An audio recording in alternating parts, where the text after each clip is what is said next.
Okay, so you're ready to really dive deep into Tacitus and his Annals. Sounds like fun. It is, it is, Yeah. and it's it's one of those texts that has stood the test of time, right? I mean, it's still relevant, still fascinating, Yeah. um, and it gives us this incredible window into the Roman Empire, all the drama, intrigue, the power struggles. You said it. But we're not going to just do a typical you know boring history lecture here. No, no. We're going to try something a little different. So imagine this, okay? Okay. We've gathered a very, very unique group of people to kind of dissect this text with us. I'm intrigued. Who do we have? Okay, so we've got Socrates, we've got Joe Rogan, Wow. we've got Kanye Half of West, the group. and we've got Nietzsche. Oh my gosh, that's quite the round table. What a combo. I know, right? I mean, could you? So we'd have Socrates, right? Always the philosopher, always questioning everything. He'd be like, "Can we ever really know the past?" That kind of thing. Yeah. And then you've got Joe Rogan, who would be all over the juicy stories of emperors behaving badly. Oh yeah, for sure. And then of course we have Kanye, I can only imagine. who would probably claim that he could have ruled Rome better than any of them. Oh, absolutely. And probably thinks he's like an emperor. Right. He'd be like, I'm the greatest emperor of all time. Of all time, yeah. Yeah. And then you have Nietzsche, right? Yeah. Who would see the whole thing as this case study in the raw will to power. Oh, yeah. Totally. All about that. It would be wild. Okay, but let's bring it back down to earth for a second and let's talk about the text itself. Tacitus, he wrote the Annals during a pretty pivotal time in Roman history. So what was going on back then? And how might it have influenced his writing? Yeah, that's a great question. And it's actually really crucial for understanding the Annals. Tacitus actually lived through Rome's transition from a republic to an empire. And I mean, that was a period marked by huge upheaval, power struggles, violence. He saw firsthand the rise of emperors like Augustus, Tiberius, and often the brutal consequences of their ambition. Yeah. It's really no surprise that his writing reflects a deep skepticism, right? Yeah. About power and its corrupting influence. Yeah, that makes total sense. I mean, he wasn't just writing about ancient history, right? He was living through some pretty intense times himself. Exactly. It wasn't just some, detached academic exercise for him. Yeah. He was writing about events that directly impacted his life and the lives of everyone around him. Yeah, wow. Yeah, so you really get that sense of immediacy, that rawness in his writing. So, okay, let's talk about some of those events.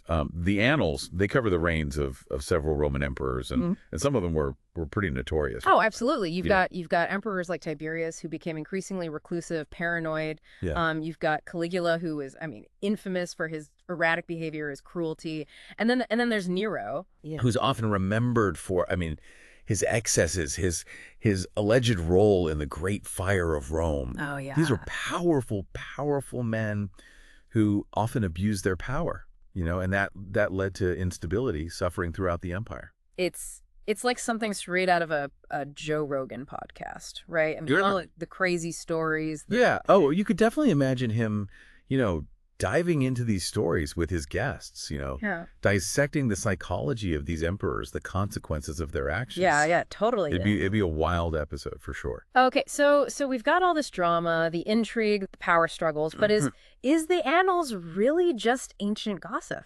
Yeah. Or is Tacitus trying to say something deeper? Yeah, that's the key question, right? I mean, Tacitus, he definitely doesn't shy away from the scandalous stories, right?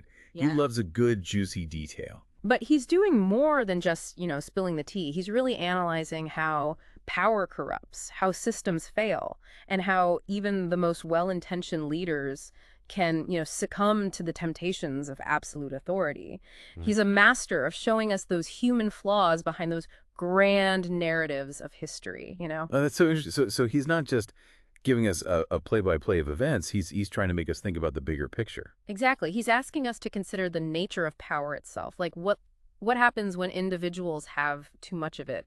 How do societies guard against tyranny? What are the consequences of unchecked ambition? These are questions that are just as relevant today as they were in ancient Rome. Yeah, it's like he's holding up a mirror to human nature, right? Yeah. Showing us how easily we can fall prey to the same patterns of behavior, regardless of the time period. Absolutely. And that's what makes his work so enduring, right? He's not just writing about ancient Rome. He's Right. writing about the human condition. Yeah. Okay, so we've got Joe Rogan, right? Fascinated by all the scandal.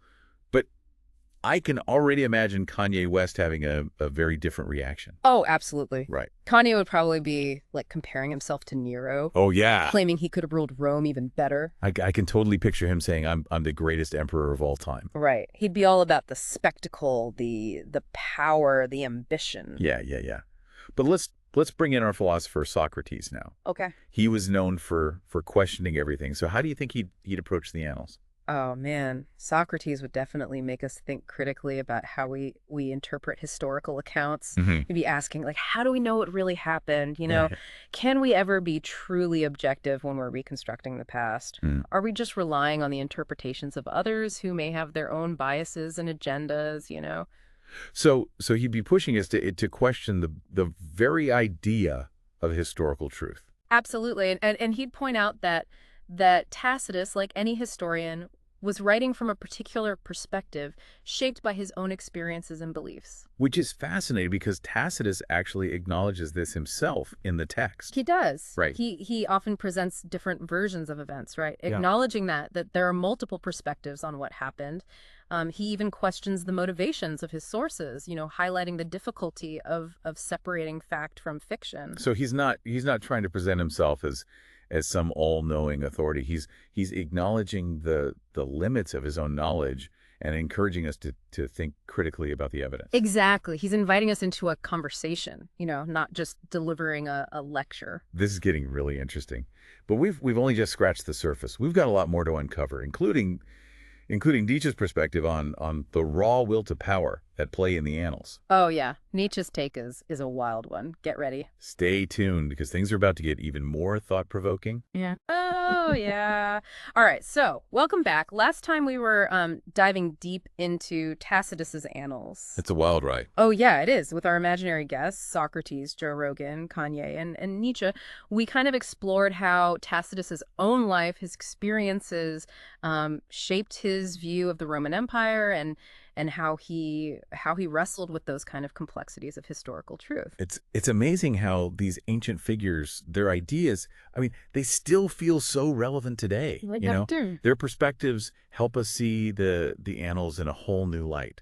For sure, for sure. And speaking of different perspectives, we were just about to kind of get into Nietzsche's ideas about the will to power. Oh, yeah. It's a concept that, really resonates with a lot of what Tacitus describes in the Annals. Okay, so remind me about the whole will to power thing again. What's the gist? What's the basic idea? Right. Well, so Nietzsche, he believed that the will to power, this like fundamental drive to exert influence, to overcome obstacles, it's like at the core of human nature. It's not necessarily about like dominating others, although it can be.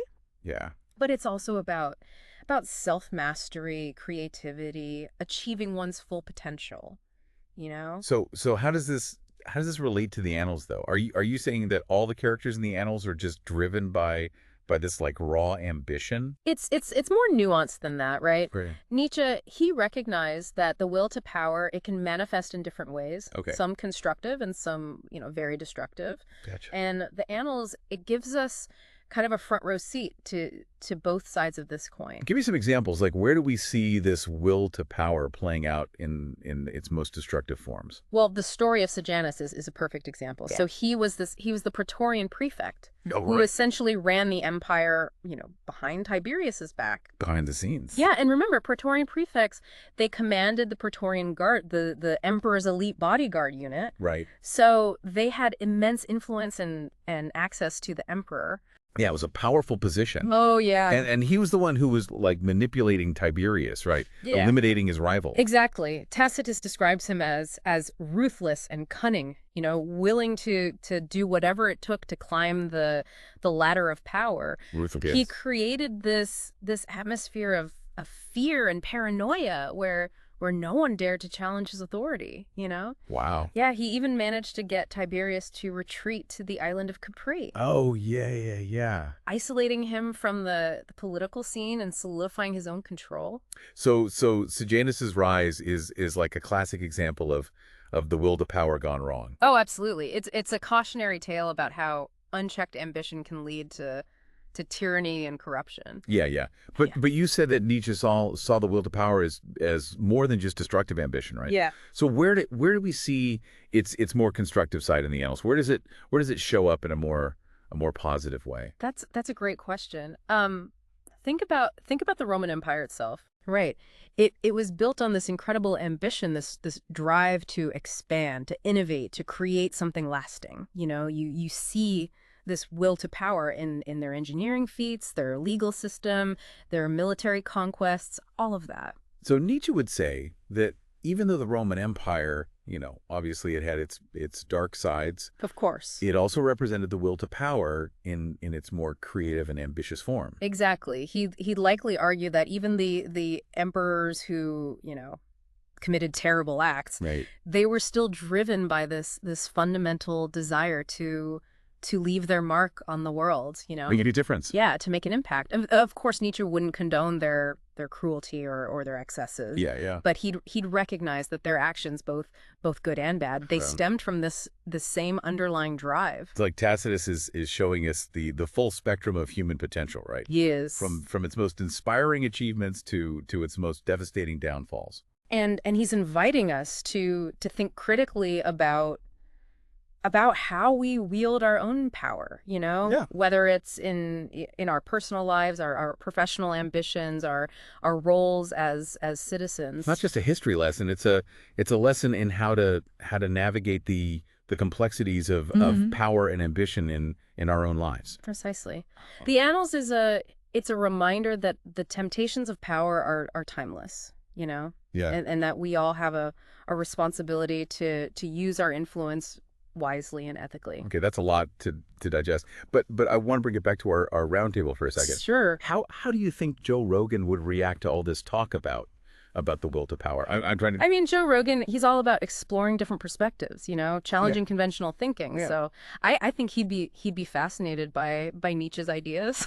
You can imagine him having this lively discussion with his guests about whether the will to power is inherently good or bad, and how it shapes our choices and our destinies. Yeah, I can almost hear the conversation now. Right.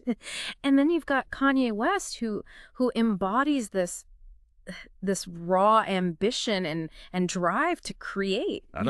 He'd probably see himself as a modern day embodiment of the will to power. Oh yeah, he'd be claiming that he's channeling his inner emperor. Exactly. But let's not forget about Socrates, right? Yeah. He was all about questioning assumptions and searching for truth. Right. So how do you think he'd fit into this conversation about the will to power? Yeah. I think Socrates would challenge us to examine our own motivations, He'd ask, like, what are we truly striving for? Is it power for its own sake, or is it something deeper, something more meaningful, Yeah. It'd be pushing us to look beyond the surface and consider the ethical implications of our actions, He'd be like, check yourself before you wreck yourself, basically. Exactly. He'd remind us that true power lies not just in exerting influence over others, but in mastering ourselves and living a virtuous life. This is why I love deep dives. Me too. They make you think about these big questions in a whole new way. Yeah.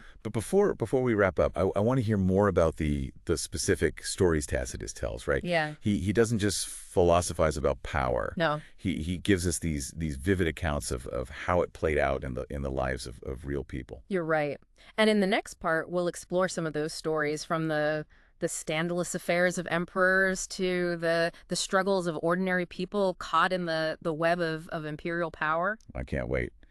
This deep dive just keeps getting more and more interesting. It does. All right, so welcome back to our deep dive into Tacitus's Annals. Back for more Roman intrigue. And we've been exploring this text through the eyes of Socrates, Joe Rogan, Kanye West, and Nietzsche. Quite the crew. It really is, and we've uncovered some serious drama. We've questioned the nature of truth. We've grappled with the concept of the will to power. It's been quite a journey so far. It really has. But what makes the annals so compelling, so readable, is that Tacitus doesn't just kind of present these like abstract ideas about power and corruption. He brings them to life, Yeah. through the stories of real people, from emperors to ordinary citizens. Okay, so give me some examples. Whose stories really stand out to you in the annals? Well, one figure who I find particularly fascinating is Tiberius, the emperor who succeeded Augustus.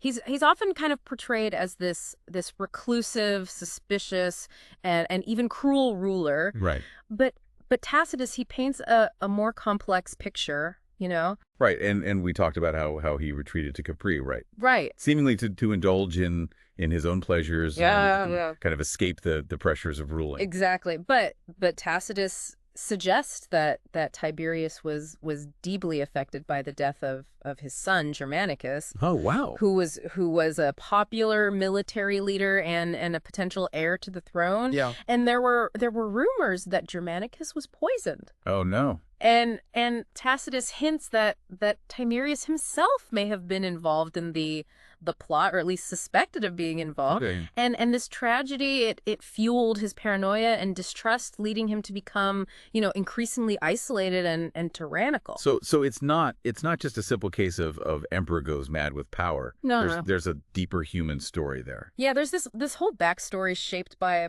loss, by suspicion, Right. by grief even. Yeah, wow. And that's what makes Tacitus such a brilliant historian. He goes beyond the surface to explore the psychological complexities of these powerful figures. He does. He shows us that even emperors are human beings, driven by the same fears, ambitions, and vulnerabilities as everyone else. It's a reminder that there's always more to the story than meets the eye. Right? Absolutely. And that's why it's so important to read these historical accounts critically, Yeah. to question our assumptions and to consider, multiple perspectives. Okay, so Tiberius is one example of a complex character whose story challenges our expectations. Yeah. Who else kind of stands out in that way? Well, another figure who comes to mind is Nero, Tiberius's great nephew and successor. Oh yeah. He's often remembered for, his excesses, his cruelty, and his alleged role in the Great Fire of Rome. Right. We talked about how Kanye West would probably see himself as a modern day Nero, right? Right. But Tacitus suggests that Nero was deeply insecure, desperate for approval. Yeah. And easily manipulated by those around him. He was also, an aspiring artist who craved recognition for his talents, even though he wasn't particularly gifted. So his actions, even the most destructive ones, Yeah. were driven by this deep need for validation. That's how Tacitus seems to interpret it. And while that doesn't excuse his actions, it does offer a deeper understanding of his motivations, right? It reminds us that even the most powerful individuals can be driven by insecurity and a desire for acceptance. It's like Tacitus is showing us the human side of these larger than life figures, Yeah. reminding us that they're not just names in a history book, Right. but complex individuals with their own strengths and weaknesses. Exactly. And that's what makes his work so relevant today, Yeah. He's helping us understand not just the events of the past, but the enduring patterns of human behavior that shape our world. Okay, so we've talked about emperors, Yeah. but does Tacitus tell us anything about the lives of ordinary people in the Roman Empire? Like, Yeah. how did all this stuff at the top affect the everyday folks?